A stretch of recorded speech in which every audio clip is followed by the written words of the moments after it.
Buyer beware, caveat emptor, ये सारे भारी भड़कम शब्द किताबों में जितने अच्छे लगते हैं, दरअसल बाजार की दहलीज पे आते ही वो दम तोड़ देते हैं। एक ऐसा ही मसला आज मेरे सामने आया और कुछ मेडिकल ग्राउंड्स की वजह से मुझे कैमरे के सामने नहीं आना था, लेकिन मेरे 3-4 ऑडियंस ने मुझसे यह सवाल पूछ दिया, तो मेरा मानना है कि मेरा पहला कमिटमेंट अपने ऑडियंस के साथ है। मेरा पहला कमिटमेंट अपने उन ऑडियंस के साथ है जो ड्यू डिलिजेंस के नाम पे हमारे चैनल पे भरोसा रखते हैं, जो हमसे अपने सवाल पूछते हैं। और इसीलिए मैं मेडिकल ग्राउंड्स पे ऑफ कैमरा होने के बाद भी इस समय शाम के 7:30 बजे कैमरे के सामने आया हूं।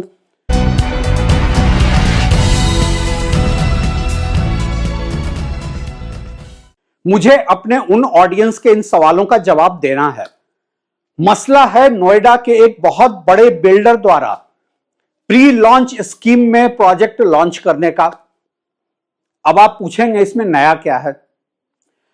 दरअसल प्री लॉन्च स्कीम जो कि फेसबुक पे एडवर्टाइज किया जा रहा है, यह नोएडा के एक बहुत बड़े बिल्डर का है, एक ऐसे नामी बिल्डर का है जिनके नाम पे प्रोजेक्ट बिकते हैं।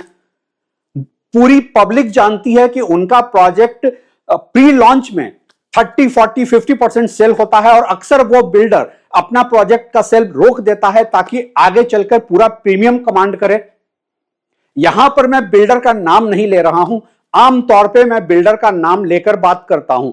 देखिए, मुझे झूठे मुकदमों से कोई डर नहीं लगता, मैं नाम लेकर बात करता हूं। यहां मैं बात नहीं कर रहा हूं चूंकि मेरी उस बिल्डर से भी बात हुई। फिर बिल्डर का कहना है कि उसने प्रोजेक्ट अभी लॉन्च किया ही नहीं है, प्री लॉन्च भी नहीं किया है, उसके पास अप्रूवल्स भी नहीं है, उसका एक्चुअली इन हाउस प्रोजेक्ट का लेआउट भी तैयार नहीं है। लेकिन बहुत सारे होम बायर्स ने मुझे कॉल किया कि फेसबुक और तमाम तरह के सोशल मीडिया पे उनका एडवर्टाइजमेंट शुरू हो गया है प्री लॉन्च का। खुद मेरे पास 1-2 ब्रोकर के फोन कॉल्स आ गए। ऐसा कैसे हो सकता है?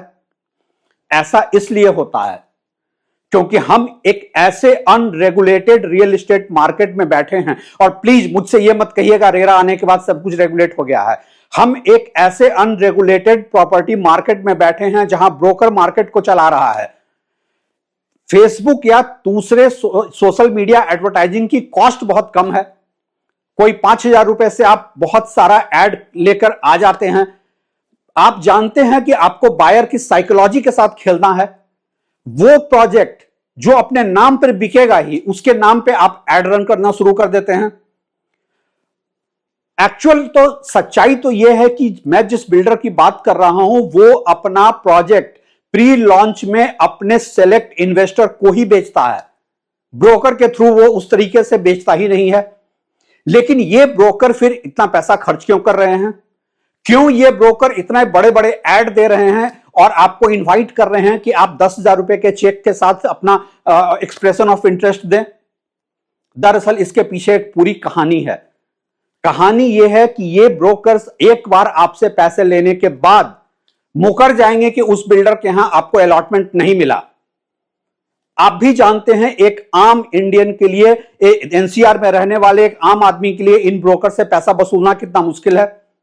और अगर आप रिसोर्सफुल हैं और आपने पैसा वसूल भी लिया, आपका data as a prospective home buyer पूरे मार्केट में फैल जाएगा।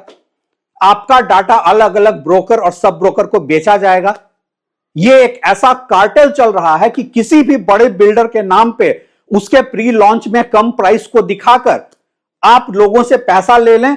जिसकी कुवत होगी आपसे वसूल सकेगा वो वसूल लेगा, जो नहीं वसूलेगा उसका पैसा डूब गया।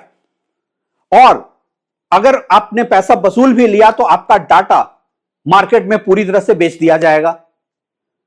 यहां पे उस बिल्डर की भी मैं बहुत बड़ी गलती नहीं मानता हूं क्योंकि उसने किसी को ऑथराइज नहीं किया है। यह एक ऐसा बिल्डर है जो अपने लग्जरी प्रोजेक्ट्स के लिए जाना जाता है और उसके प्रोजेक्ट आमतौर पे अच्छा टेक ऑफ करते हैं।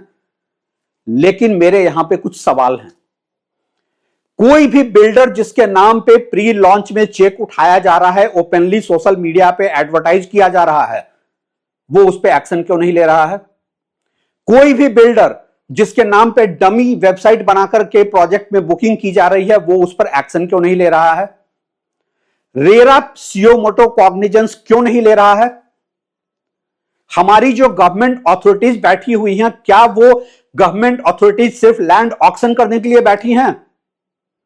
हमारा जो पूरा जुडिशियल सिस्टम है वो इस पर साइलेंट क्यों है? सुप्रीम कोर्ट ने रियल एस्टेट के कई मैल प्रैक्टिसेज पे इतने ऑब्जर्वेशंस दिए हैं, आज तक एक ऐसा प्रेसिडेंट सेट नहीं किया है कि लोगों को उसका डर हो।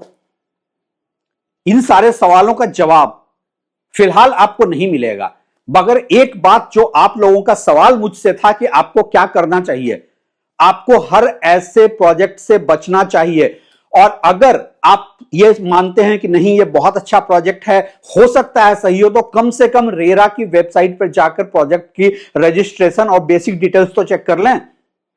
आपका जो ये ग्रीड है ना, आपके अंदर जो ये फोमो फैक्टर क्रिएट किया जाता है ना, फियर ऑफ मिसिंग आउट, यही आपके सबसे बड़ी प्रॉब्लम है। आपके पास जब भी इस तरीके से कोई भी एक्सप्रेशन ऑफ इंटरेस्ट के नाम पर चेक मांगने आता है, आप बिना ड्यू डिलिजेंस के उसको चेक नहीं पकड़ाएं, और नहीं तो आप इतने सालों तक इतने लाखों जो बायर्स आज सड़क पे हैं अपने पूरी जिंदगी की गाढ़ी कमाई लुटाने के बाद, आप उनमें से एक और चेहरा बनकर रह जाएंगे। मैं जानता हूं कि मैं बहुत कड़वी बात कहता हूं, स्ट्रेट फॉरवर्ड बात कहता हूं, लेकिन मैं एड्रेस उन ऑडियंस को करता हूं जिन ऑडियंस का भरोसा ट्रैक टू रियलिटी पे पिछले कुछ समय में बना है, और मैं ये भरोसा बनाए रखना चाहता हूं।